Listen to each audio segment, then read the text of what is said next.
Ladies and gentlemen, boys and girls, welcome.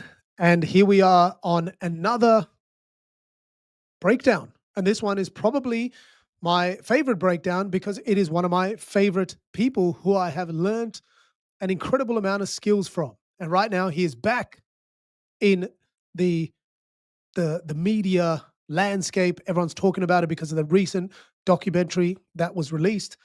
And let me just play it a little bit for you so we have a little bit of a context. It's this one. I normally train a little bit earlier in the day. I like to start my day off working out, Who are doing you hard talking things. to? What, do I not talk to this? Don't talk to him. Talk to you. We're not on social media now. So this is the documentary in question. It is called Inside the Manosphere. The documentary is Inside the Manosphere with Louis Theroux. And today I want to try and break down how this man, one of the greatest documentarians of all time, Louis Theroux, gets people to expose themselves. Because if we have the ability to get people to reveal information, to give us information that we can use maybe to our advantage, to unlock some truth, to be able to use that information for the greater good, it is a very, very powerful skill of a communicator to be able to extract valuable information out of someone else. And over many, many years, in many, many different situations with many, many different demographics, Louis Theroux has managed to extract information in very high stakes, difficult, dangerous, very uncomfortable situations.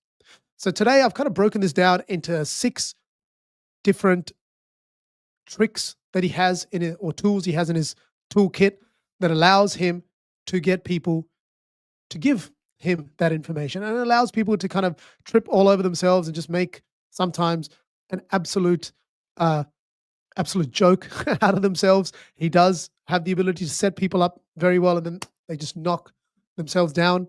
So today, I think by the end of this, you'll have the learning of what are some of these key maneuvers that one of the greatest documentary creators has used to get this information, and hopefully you can use it for your own benefits. Now, if you don't know who I am, I'm Jasky. I'm Australia's #1 street interviewer. Many of the things that I've learned are things that I've applied from Louis Theroux's handbook, merged with many of the other greatest interviewers in the world. And it has allowed me to generate nearly 1 billion views interviewing strangers, accessing some of the greatest conversations that I wouldn't have been able to do had I not had the access to this framework. And I have used this in the world of, in the corporate world as a stand-up comedian to be able to extract information in meetings and in crowd interaction situations.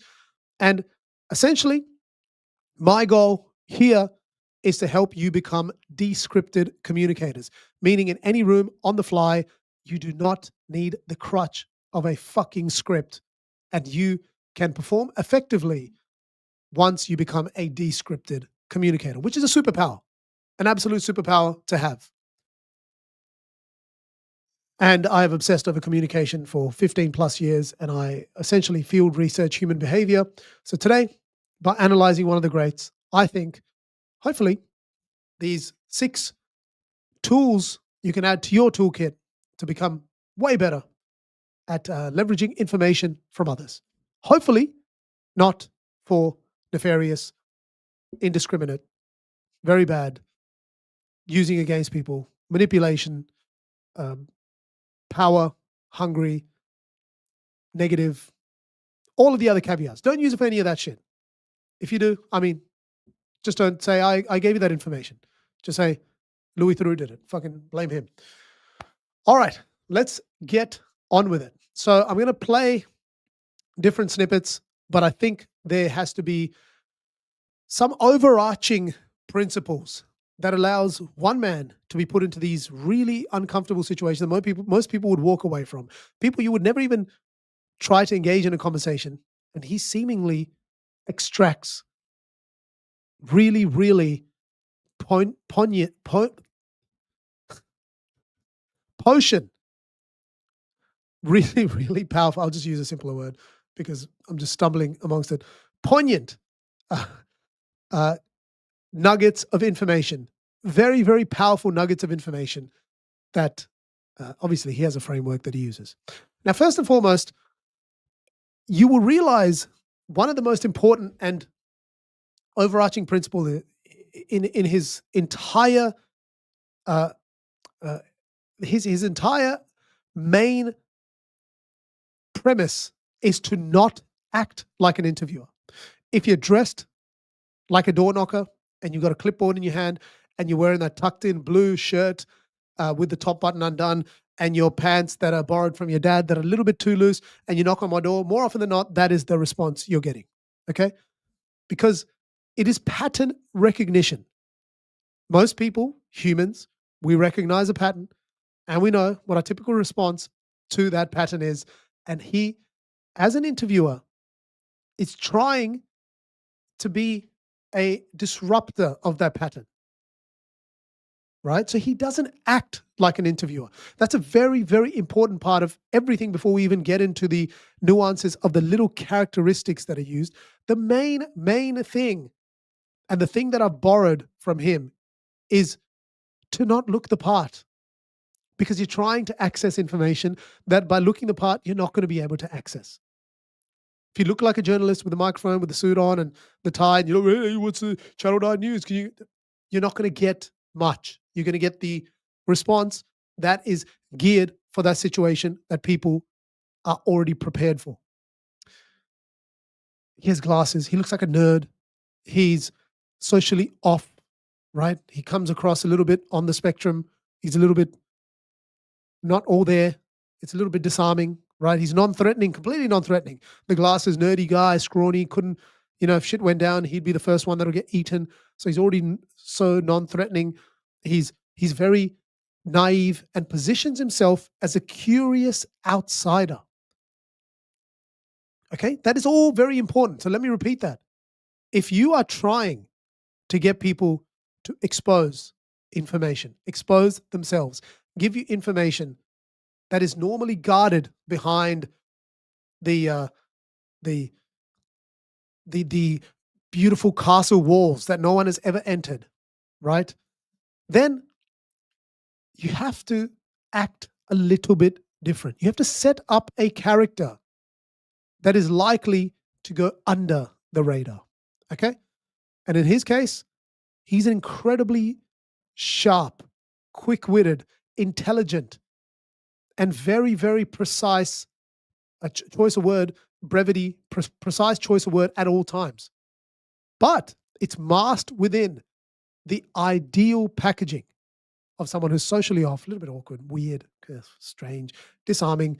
There's no pressure. He's just a weird guy, non-threatening, very naive, and a curious outsider, not looking like a journalist / interviewer. Okay, so once you have the initial resistance overcome by the character that you have set up, then the techniques come into play. Because if that character hasn't been set up, like in my case, when I do any of my street interviews, I am trying to come across as the aloof, possibly a little bit drunk, a little bit tipsy, very strange, odd body language, the hat, the very plain clothing, nothing in your face, walking a little bit, strange. There's no threat. Weird, a weird, little bit tipsy guy is very easy to talk to. Okay, so if you can, maybe not in a professional environment, you got to curate a little bit differently, and I'll let you brainstorm that. But in other situations, if you're trying to pick up a chick in a social environment, create the character that doesn't come across like the typical character that is going to get rejected, that is going to have a higher level of resistance, the suave. Where you going? Hey. That guy is going to get that more often than anyone else. Okay, so don't be that. So, baby, can I have your number because you fell from heaven and it must have hurt? Don't do that. Okay? Just don't do that. That character achieves nothing. Okay? Now, first and foremost, let me play this video here. Okay. We've been writing. So this is an interview that he did. I don't know which part of the world, but a sketchy neighborhood where he interviewed a drug dealer who was under investigation from the police, and he managed to extract some very, very valuable insights. So let's play this one. With the police a little bit, you know that. They've been telling you about us, They right? told me that you run things around here and that you control the flow of drugs around. No, that's wrong, man. That's wrong. What's the story with your chain? Are those real diamonds? Yes, Are they? How much for something like that? like couple grand. Couple of grand? Yeah. If those are diamonds, that must be quite a bit more Yes, it is. than that. How much? Probably 24. 24,000? Maybe a bit more? Maybe a gold is higher now. How much then? Probably like 25. How do you make your living? What? Look, real estate. We sell cars and everything, you know. So that's a perfect example of point number one. And point number one is called the naive framing. I've just titled these because it's easier for me to remember. And that way I can utilize them when I am trying to extract information from an interviewee myself. And I call this the Trojan horse method because this is the most unexpected and under the radar method that he uses to get this information, right? So called the naive framing. Now you saw in that snippet that I just played, he knows what he's trying to get to, but he asked the questions like he doesn't fully understand as a very naive, a non-threatening, curious outsider. I'm not in this industry. I don't fully understand it. Instead of saying, hey, isn't that morally questionable to sell drugs or whatever confronting judgmental question someone may ask?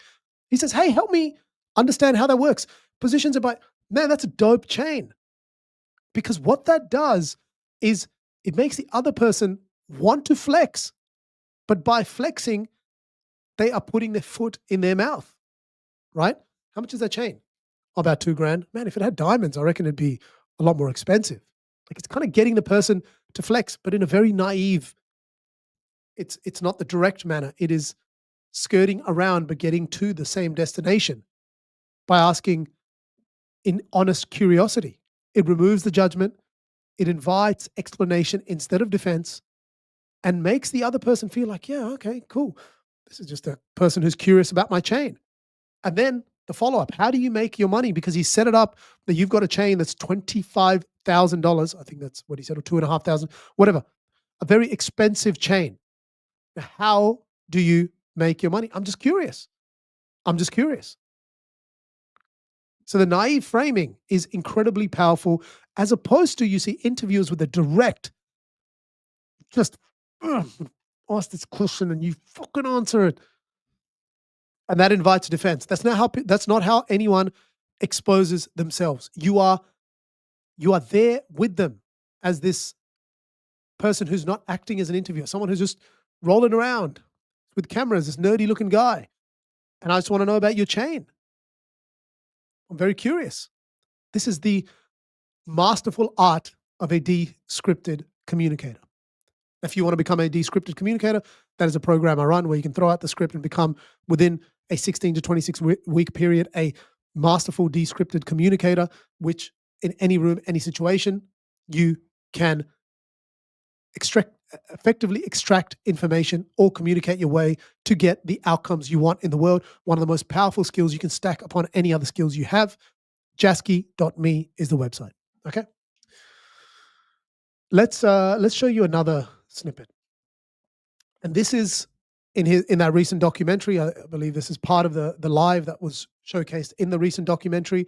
And the person he's talking to here is HS Tiki Toki. fucking what a crazy handle. HS Tiki Toki is the guy's handle, and he's interviewing him on the live that he's rolling around with him on, and he wants to ask him the question about him appealing to a very vulnerable audience. But again, the Trojan horse here is he gets people to overshare by putting it in a very naive manner as a curious outsider. So I'm just talking to girls, really. Walking around talking to girls, getting pictures with fucking people that watch me and shit. Yeah. But mainly just talking to girls. Are you surprised how young some of your fans are? Yeah, them.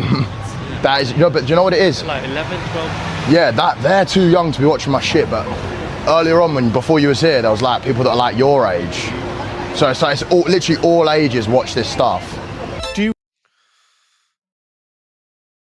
So again, a very, very interesting way. You could go direct in there, like saying, why are you appealing to this audience? Why are you trying to target young kids?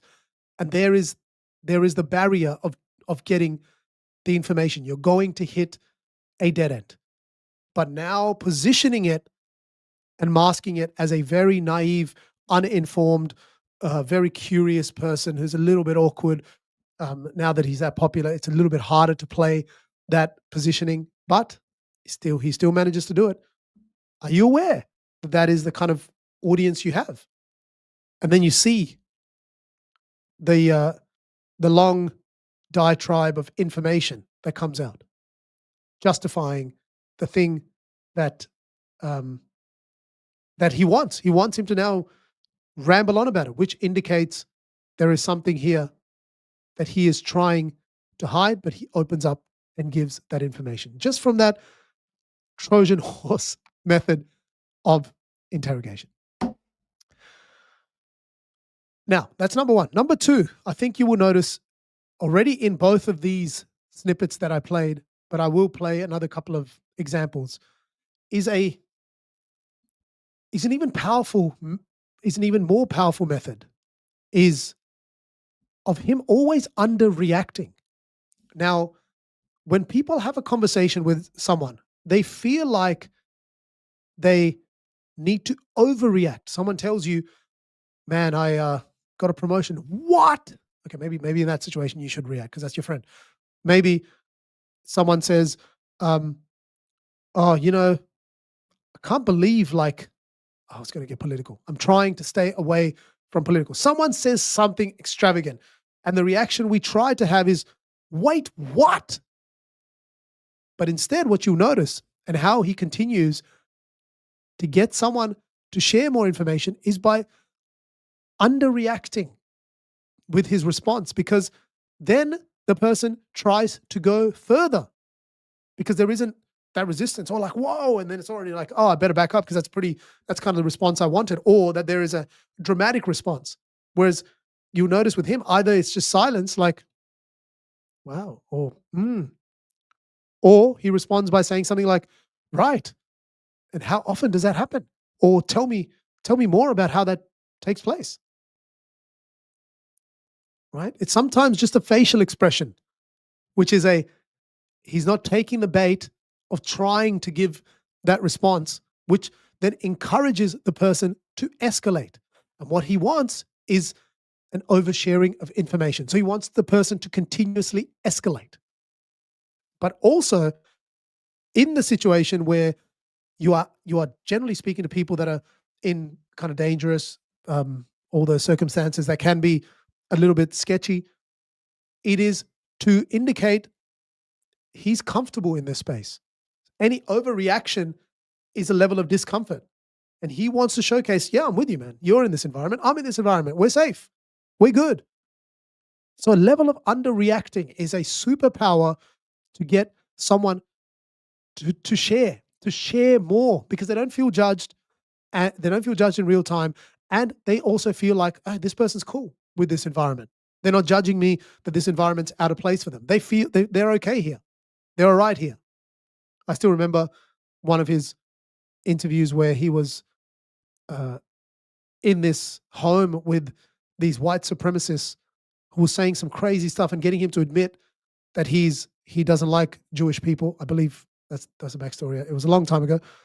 And he continuously tries to not give them the answer he wants because they continue to then give him more and more information. It is such a powerful strategy of always underreacting. We are used to always providing a greater reaction to try and give the other person some like kudos, and we're like happy. But it's better, if you want more information, keep the reaction lower. Let me play a little bit for you. Flow of drugs around. No, that's wrong, man. That's wrong. What's the story with your chain? Is that... Wait, I've gone back. Let's move forward. All ages watch this stuff. Do you consider yourself a misogynist? I love women and I actually understand them. You think you know better than they do? They want a guy that can lead them and dominate them. There's a perfect example of that underreaction. He's saying a statement that most people would have, it's like a bait. Most people would have a response to. Most people would react to in some way. And that would allow him to feel like, yep, I've escalated the situation. I've got the response I wanted. Whereas a complete, as you can see, generally slightly judgmental, but also pretty nonchalant. Yeah, okay.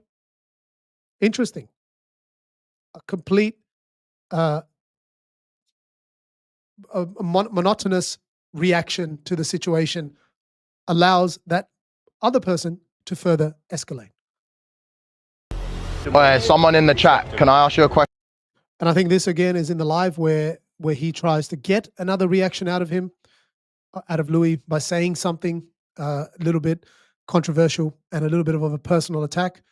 And you notice again, it's an underreaction, which allows then the person to continue and share more, do more. Make me the content. I'm not making you the content, but someone's saying that you're very good friends with Jimmy Savile. What have you got to say for yourself? Jimmy Savile. Well, I helped to expose him while he was alive. And you can see he's, this is point 3, so I don't want to jump ahead. You can see the silence. You can see the complete awkward gap that he doesn't try to fill. Saying you're friends, and Well, he's dead, so I can't be friends you with him used to now. have a few freak-offs. Anyway, on that note, let's keep it stepping. You're There's 2 minutes. Mentioned something about freak-offs, or let's just play it back a little bit. Well, he's dead, so I can't be friends You with him used now. to have a few freak-offs. Anyway, on that note, let's keep it stepping. So the man, Holden Commodore HS, tried to elicit a reaction, tried to get Louis to take the bait, and he didn't. It's just an underreaction.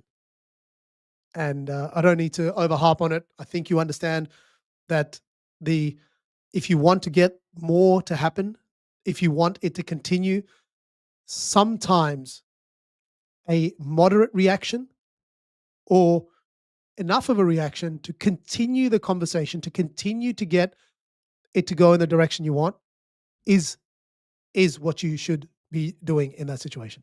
Okay? Now, I mentioned what the next one is. Point number 3 is you will notice there is a lot of silence, and silence is used expertly and allows there to be enough awkward gaps, because by helping the silence hang in a painful manner, the other person is wired to feel the silence. People feel a level of tension when there is silence. People feel an uncomfortable tension that they need to feel, and it's filled with words. And a lot of people want to kill that tension by continuing to talk, right? A lot of people want to continue to talk when silence or a gap exists. And this is one of the skills that I try to train in communicators as quickly as possible, because silence is one of the easiest things to train once you get comfortable with the tension, and there's a framework around it. Once you get comfortable with it, it is also one of the most powerful things to get the results you want, because you don't have to do anything. You have to think of words. You have to massage the other person in some kind of verbal judo. You don't have to do any of that.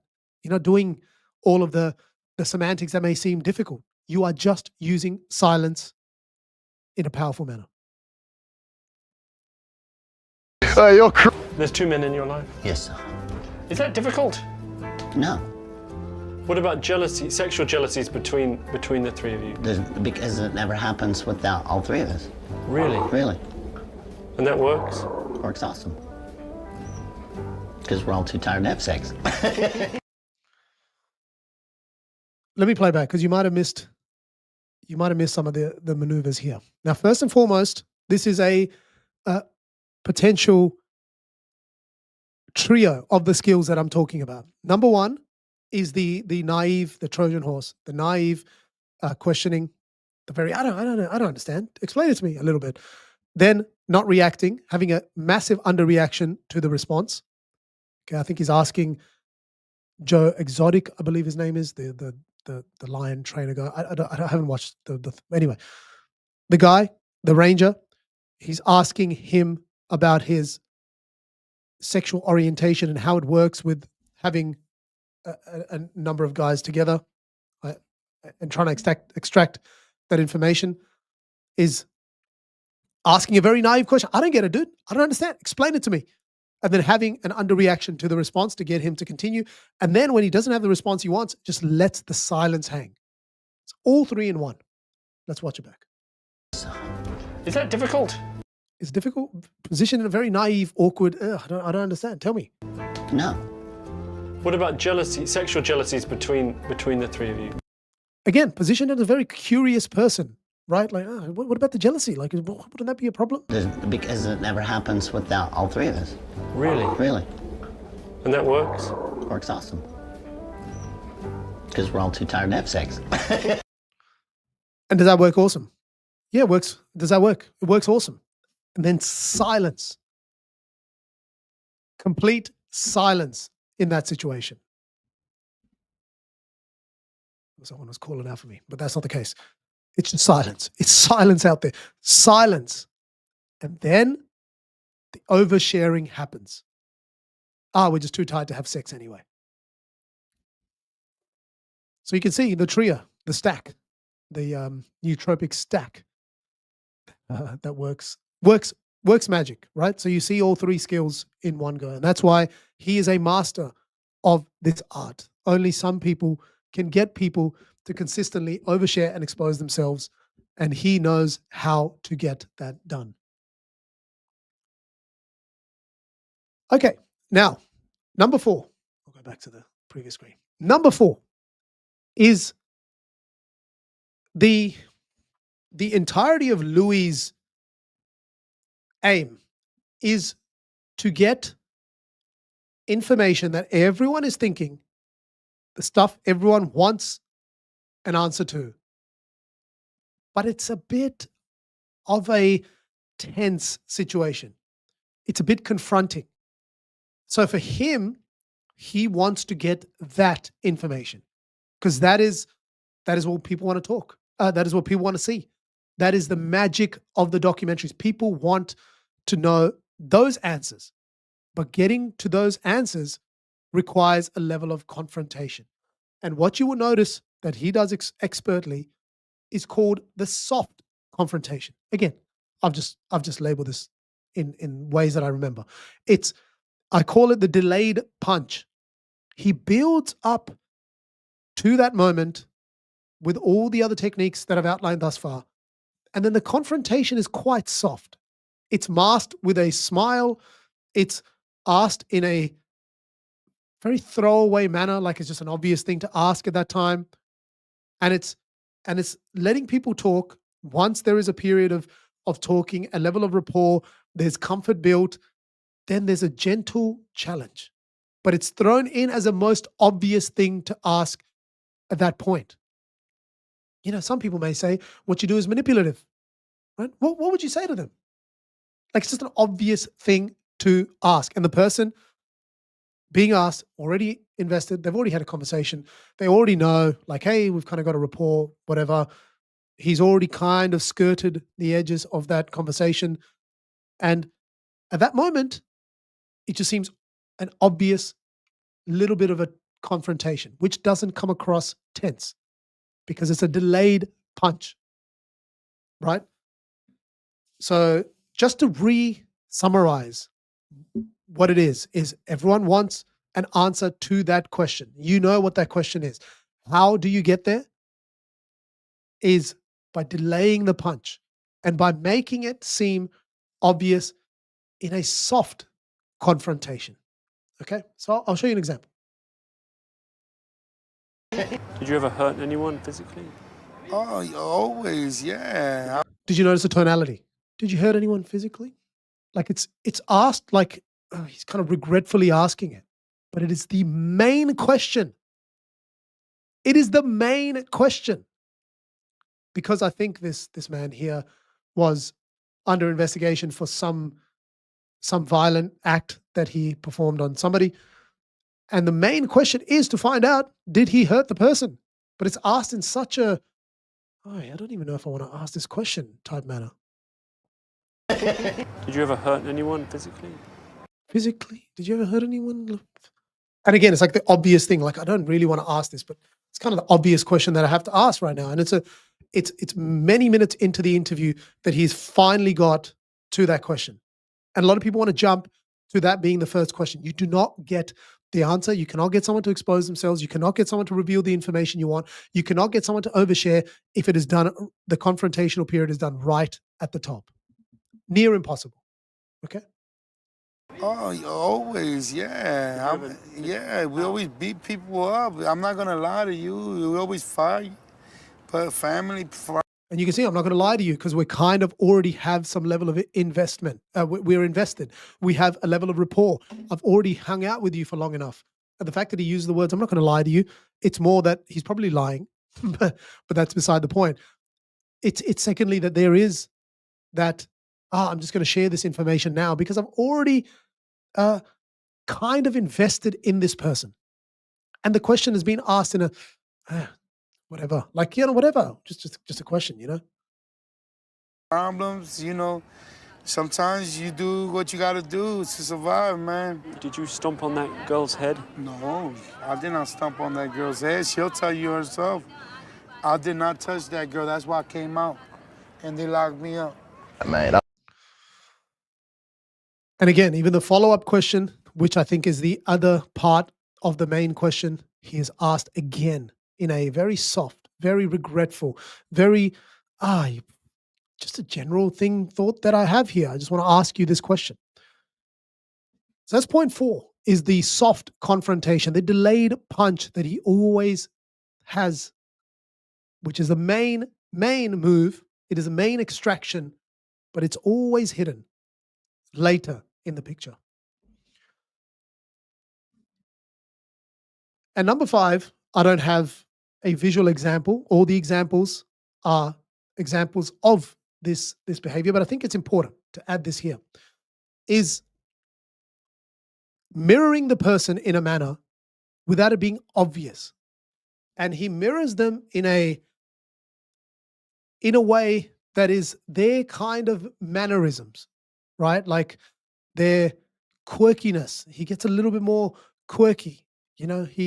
When someone's doing the thing with their eyebrows, where there was Myron doing the thing with he does it back to them, kind of like becoming a bit of a buddy. It's building this subconscious trust, and he's subtly adopting their tone, their pacing, their energy, and it makes the interaction kind of feel natural.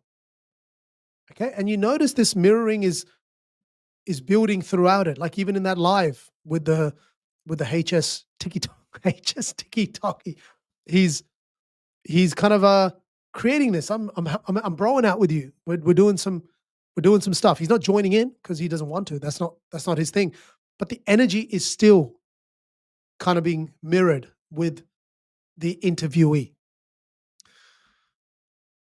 And I think mirroring of the energy allows it to just feel like you're not such a complete outsider that I can't hang out with you. If you want to get someone to reveal some information, they got to be okay to hang with you. You've got to be someone they can spend some time with you. And that takes the matching of the pacing, tonality, energy, vibe, aura, all of that needs to be somewhat in line. Otherwise, they're not going to spend adequate enough time for you to get the information. Okay, let's play the next part. Mate, that's what I do. Have you let Harris know the police are looking for him? What? Oh, Harris, Louis needs to tell You you. know you assaulted someone on camera earlier. Did I? Yeah. I thought I was edited. Honestly, what have you got to say though? Like, what did you say? No, what happened? Did you inform the police? He called the police. You snitched? Well, I did my civic duty, yes. Nah. El Theroux. El Theroux in the chat. Why did you punch that guy? I didn't punch him. I saw it. It was on slapped him. stream. Yeah, why did you do that? Because I want to feel his bald head in it. Like, I want to feel what it feels like. Okay, so that part is a culmination of many of the skills thus far. So you can see the very naive framing in the question. It's pretty forthright, but it's still from a place of curiosity. Why did you punch that person? And then when he says something crazy back, there is an underreaction. Then there is enough silence to let him explain himself. Let's let you explain. Number 4, I saw you do it. So there is a soft confrontation. There is the real reaction. I saw you do it because I want the answer. And then when the answer is just ridiculous, then he steps back. But up until that point, he's still mirroring the energy, which is number 5. Still mirroring, still doing the matching of the energy as much as possible to try and extract the information. Then when it just becomes stupid, he backs off. So you see the culmination of all of those tools in that small interaction.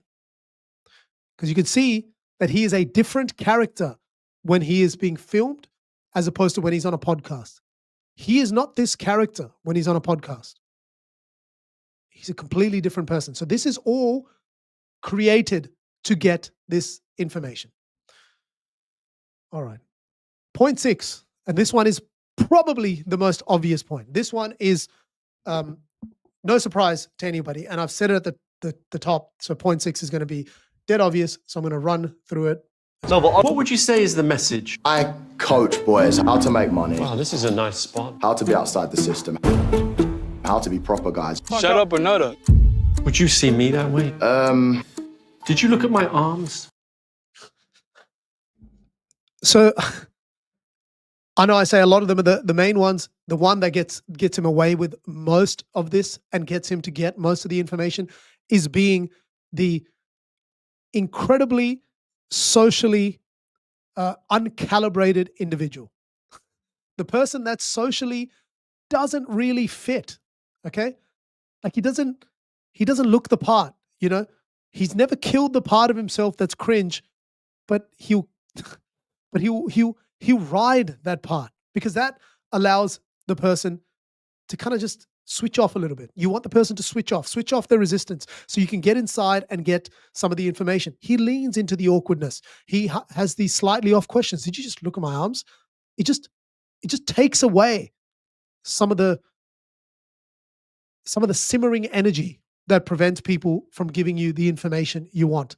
There is very odd timing. He just says random things at times, but it's all curated to get the responses that he wants. And it breaks the script and the tension of that situation. People don't know how to perform with someone who's saying these off-kilter things.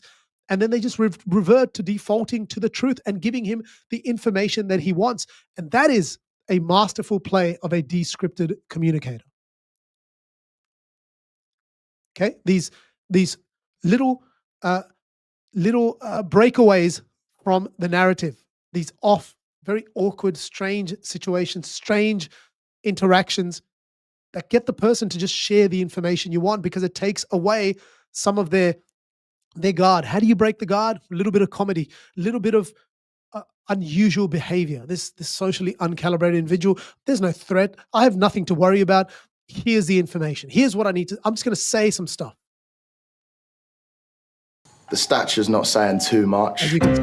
Mate, that's what I do. She won't hurt you. She's just going to grab you real close. She's going to want you to. It's another example of these odd situations that just gets people to just give you give you way more information because he's just this character that brings no threat to Hold anyone. her. Okay, that's And, fine. you know, she's not a bit aggressive. Okay, Now, you feel her belt right here? Yeah. Just hold on to her belt. You know, like that. Yep. And she'll just, you know, that's her belt. That's more or less Okay. her harness. Or she's screaming over the mic. She didn't understand the mic. The mic She is won't hurt you. okay. Now look at You this. know- This is interesting. You know, she's wanting to groom you. She's just checking you out. It You know. is. It's quite a nice feeling, Yeah. but there's something about her face What that's a a little bit nice off-putting. Yeah. No. What should we do? Wait, You know what? She'll automatically scream when Whoa. I go to get her back. no, wait. No, okay, everything's fine. Tatiana. She's getting nervous when you get close, and that's making me nervous. Why are you making her nervous? Just for the fact she don't want to, you know, she wants to stay out. She's getting attention. She's having You know, fun. she loves the attention. Okay. I don't really want to touch her bum that much. Is one of the Yeah. things. There is the embodiment and the epitome of the art there, and why he is the master of this art form that others are not, is because he can play the part of sounding like a very dim-witted, very socially inept person, yet masking that is someone who is incredibly sharp, incredibly smart, incredibly strategic, knows exactly the information he's trying to get, knows clearly in the moment where he is trying to navigate that conversation, where he needs to go, but it is all masked within this exterior of a very stumbly, kind of awkward, dim-witted, not so clever, not very bright individual that just says these off-kilter things. So those are the 6, right? And I'll quickly fire through them again, and then I'll finish off with the antidote to hopefully that I've learned that I can help you with. Naive framing. His questioning is always positioned in a very naive, I'm a very curious, I don't really know what the hell I'm talking about. It's always under reaction. Someone gives you a bit of information. His reaction is not taking the bait. It's always below what the expected reaction is. There is always a level of silence, using silence expertly that allows people to keep talking when there is where there's a gap in conversation. We are designed to fill it. So just fills it with information. 4, there is a delay to get to the question. The question that you want to ask is never first. It's always a delay, but there is a soft confrontation, the delayed punch. And it's asked in such a off the cuff, obvious. Of course, I'm asking this question, that type of manner. Number 5, throughout the process, he is mirroring the tone, pacing, tonality, all of that as much as possible to be in with the person. And number 6, the one that I think is his superpower, the one that I have tried to utilize myself as much as possible, is the socially uncalibrated, bit of a random dude type persona, which is not the actual truth. Because you can see outside of this, he is a very, very clever person. Okay, now, if stuck in a situation or confronted with a situation where you have someone who is an expert at exposing you, getting the information out of you, how should one respond? How does one tackle not oversharing, not over-explaining? Okay? Number 1, and the most important, is take a calming breath. Before answering, before saying a single fucking thing, take a calming breath. That's 4 in, 4 out. So,